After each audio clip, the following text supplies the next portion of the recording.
The glass of bourbon trembled in my hand, its amber surface catching the dim glow of the kitchen light, as her words sliced through the quiet. Only once a month, David. I swear. Her voice was soft, almost pleading, but it carried the weight of a confession that cracked my world open. I stood frozen, the air thick with the scent of her lavender perfume, and the betrayal she'd just laid bare. We'd been sitting at the oak table, the one we'd picked out together at that flea market in Burlington, laughing over its wobbly leg like it was some private joke. Now, that same table felt like a stage for a scene I hadn't rehearsed. My eyes darted to her hands, those delicate fingers twisting the hem of her sweater, a nervous tick I'd once found endearing. How many times had I ignored that same gesture when she dodged my questions about late nights at the office? Once a month, I repeated, my voice low, like I was testing the words for truth.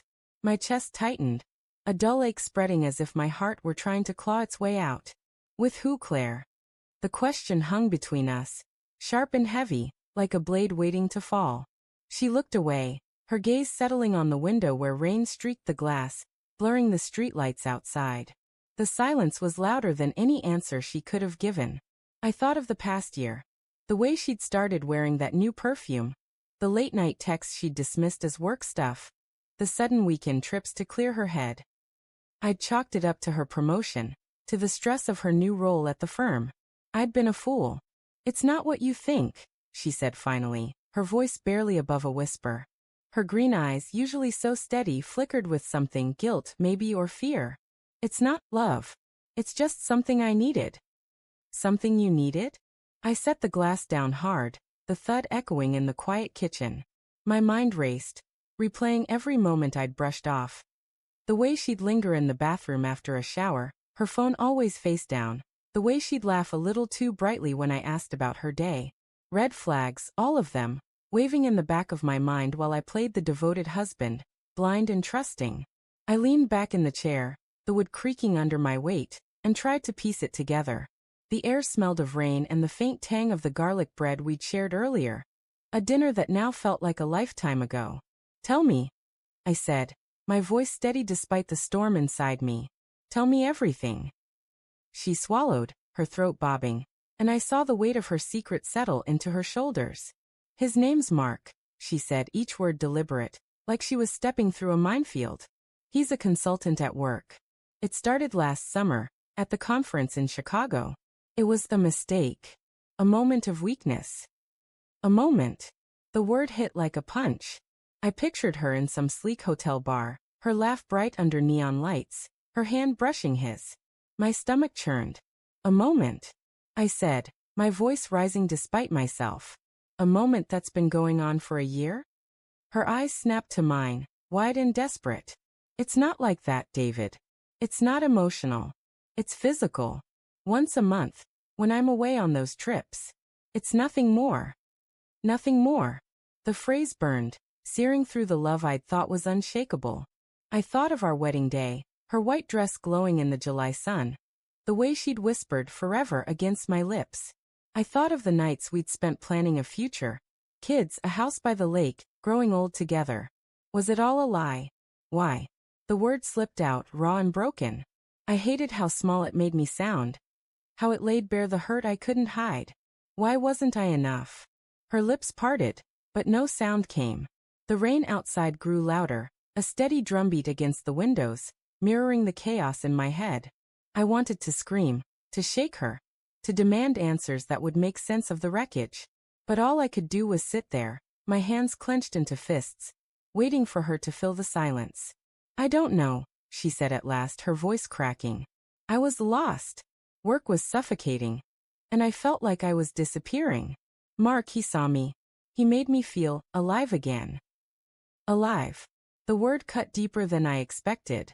I thought of the mornings I'd made her coffee, the way I'd kiss her forehead before she left for work, the notes I'd slip into her bag when she traveled. Hadn't I seen her? Hadn't I tried to make her feel alive? I stood, the chair scraping against the hardwood floor, and paced to the sink. The cold metal of the counter grounded me, but only just. My reflection stared back from the darkened window, a man unraveling, his world slipping through his fingers. So what now? I asked, not turning to face her. You keep seeing him? We pretend this never happened. No, she said quickly, her voice trembling. I ended it. Last week, after the Seattle trip. I told him it was over. I want us, David. I want to fix this. I turned, meeting her eyes. They were wet with tears now, but I couldn't tell if they were for me or for the life she'd risked.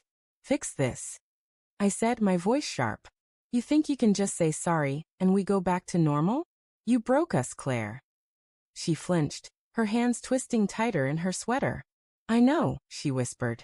But I love you. I've always loved you. It was a mistake, and I'll do anything to make it right.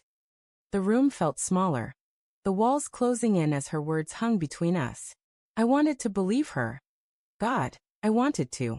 But the image of her with him, month after month, was a wound that wouldn't close. I thought of the divorce papers I'd drafted in my head that night, the cold finality of them. But there was something else, too, a flicker of doubt, a whisper of the love we'd built over years. Prove it, I said, my voice low, almost a growl. Prove you want us.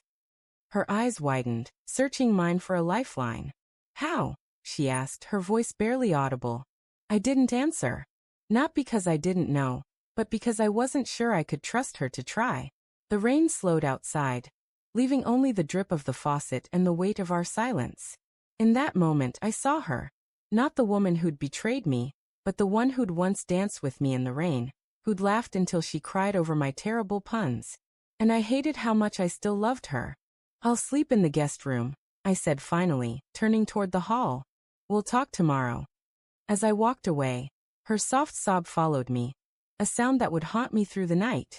The divorce papers were still just a thought, but they loomed like a shadow, waiting for me to decide if love could survive a betrayal this deep, or if some wounds were too raw to heal.